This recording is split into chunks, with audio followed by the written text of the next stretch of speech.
Hi guys, welcome to Small Farmer Life. Hope you all having an awesome day, and we're in a nice cozy caravan on my piece of farmland. Well, today guys, I want to talk about claiming land for free in the UK. I've already made a video about adverse possession, but I want to make this other video go a little bit more into the finer details. But I want to address some of the comments that were left in the comment section of the last video, where people said that they didn't think it was right taking land that could belong to somebody else. Now, I didn't make up the rule of adverse possession, but it came about because of squatters' rights. So adverse possession is literally the same as squatters' rights. That's what it is. Somebody squatting on somebody's piece of land. Now, people used to squat in residential properties. That has now became a crime, but it's not a crime if you want to squat in a commercial property and take adverse possession of that commercial property. So if you're thinking about starting a business and you want rent free, well then go and find yourself a commercial property and start your business up in there. But we're not talking about any properties, we're talking about land. Now, if you want to adversely possess some registered land, well, it takes 10 years of adversely possessing the land, taking factual possession of the land. And taking factual possession of a piece of land can be something as simple as putting a lock on an actual gate and claiming the land as your own without telling the registered owner. Now, we're not going to really talk about claiming registered land, but if you did want to claim registered land, that's literally all you'd have to do.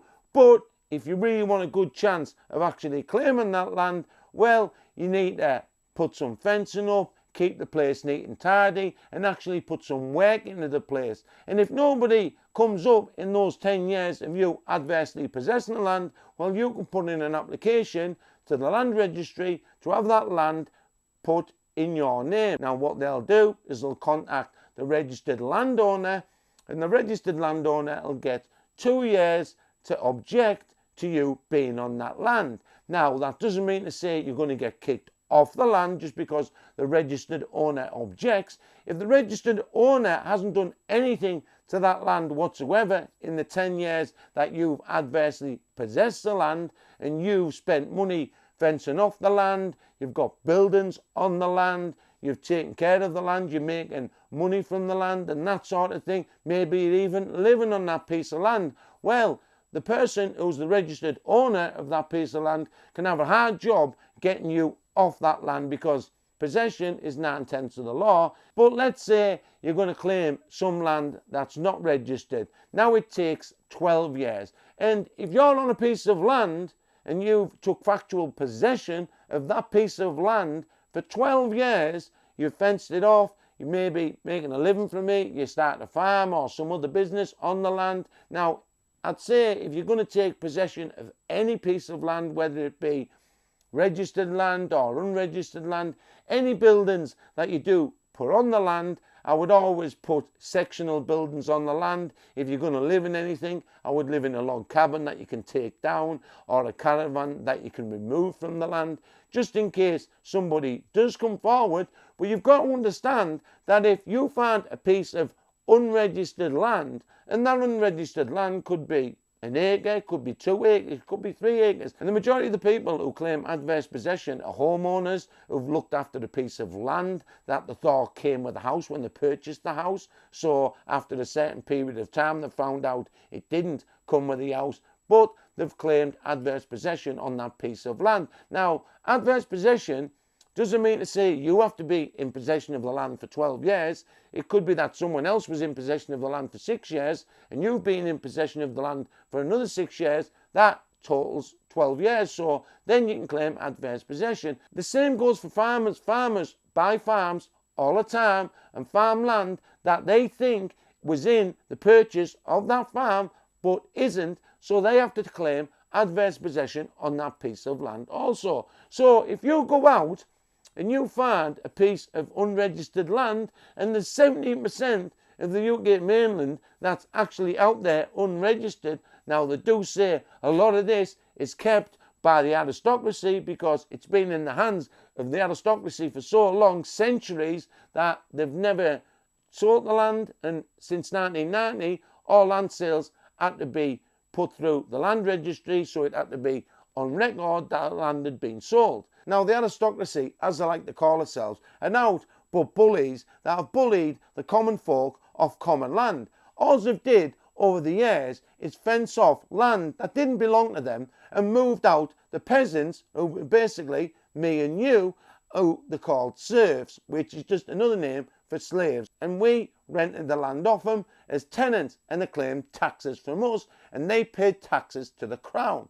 That's how it happened. Now, these families own, some of them, 150,000 acres and more.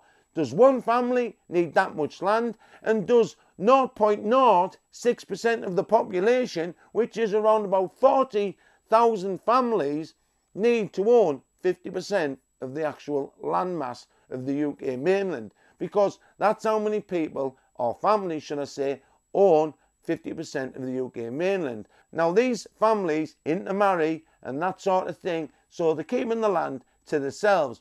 But if you find a small piece of land that you want to farm, well, go ahead and take adverse possession of it. Take factual possession of it. Don't tell anybody you're going to do it. Maybe you want to do a bit of research in the local area to find out if anybody owns the land. You want to make sure that the land is uncared for and that sort of thing, because you know you've got a better shot at claiming the land. And believe me, there is land out there, because people have sent me images of land that they have had in their possession for over a couple of months, and nobody in the area knows who owns the land. It's not on the land registry website or anything like that, and it's several acres in size in some cases, and these people are going to claim this land, and you can do exactly the same.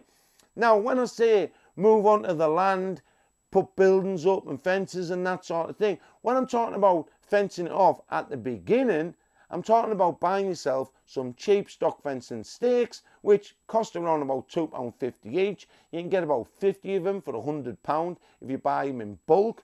And then just 4 strings of wire, so 4 lengths of wire that you see along the top of stock fencing. Put that around the field, put a used gate up on the field entrance, and well, now you've took factual possession of that piece of land. Start farming the land. Maybe you want to rent the land out so somebody can graze animals on there. Maybe you want to divide the land up into allotments, which are in short supply in the moment in the UK. Rent them out to locals, that sort of thing. That is all proof that you've took factual possession. You've never asked anybody if you can use the land. You've just went ahead and took factual possession of the land. And that's all it is, guys. There's no stealing involved. It was brought about, the law of adverse possession, because you'd either use it or lose it. And that is from the government's own mouths. It's not from my mouth or anybody else's. The government brought out adverse possession for that reason. Use it or lose it. And if you can use it, make a living from it, feed your family, or make yourself a home from that piece of land, go ahead and do it. And don't let anybody tell you that you can't do it, because at one time or another we were all dispossessed, or our ancestors were dispossessed of their land that they owned. And the last time the English population was dispossessed of its land, so our ancestors, was when the Duke of Normandy, William the Conqueror, came over with his cronies. Some of them hard as nails, knights you might want to call them, but they were barons and those sorts of people. And well, William the Conqueror divided the land up and give it to those friends of his. And those friends basically divided the land up again and made people lords of the lands, who all paid taxes to each other, who then paid taxes to William the Conqueror. Well, he written the Doomsday Book also, and in that Doomsday Book they went down to absolutely everything everybody owned, to a pig, a chicken, every bit of land. Doesn't matter what you own, it's in the Doomsday Book. You can look at some of the Doomsday Book on the internet, and it's quite an actual fascinating read. But anyway, guys, claiming land by adverse possession is not stealing land. It's pretty simple to do to take factual possession of a piece of land. Like I've said, you just need to put a padlock on a gate, and that's taking factual possession of the land. As I've said in my last video, which I'll leave linked up above and in the description of this video, all you've got to do is put a sign on the gate with a phone number on trespassers keep out. And if somebody in the local area owns that land, well, they'll come forward and they'll phone the number. And don't just believe anybody who comes forward and says they own that piece of land unless they can show you a set of title deeds that says they own that piece of land. And then just say that you rented the piece of land off somebody who said they owned the piece of land, and that'll de-escalate the situation. But it's a little white lie, but it's an easy way to get out of taking possession of a piece of land that somebody might own and might have the title deeds for. But believe it or not, it's not that hard to fake an old set of title deeds. It's pretty easy to fake them. Go online, have a look at an old set of title deeds, and you can see that if you're pretty good at calligraphy, or you've got a good printer and you've got a wax stamp, you could easily forge a set of title deeds from back in the day. Anyway guys, my name's Craig. You've been watching The Small Farmer Life. Thanks again to all my patrons. Couldn't thank you guys enough. If you like the video, hit the like button. If you want to subscribe, and you should subscribe, hit the subscribe button. If you want to be notified of more upcoming videos, hit the bell button. Until next time guys, as always, take care of yourself. Most of all, take care of the family. Bye for now. Be genuine. See you.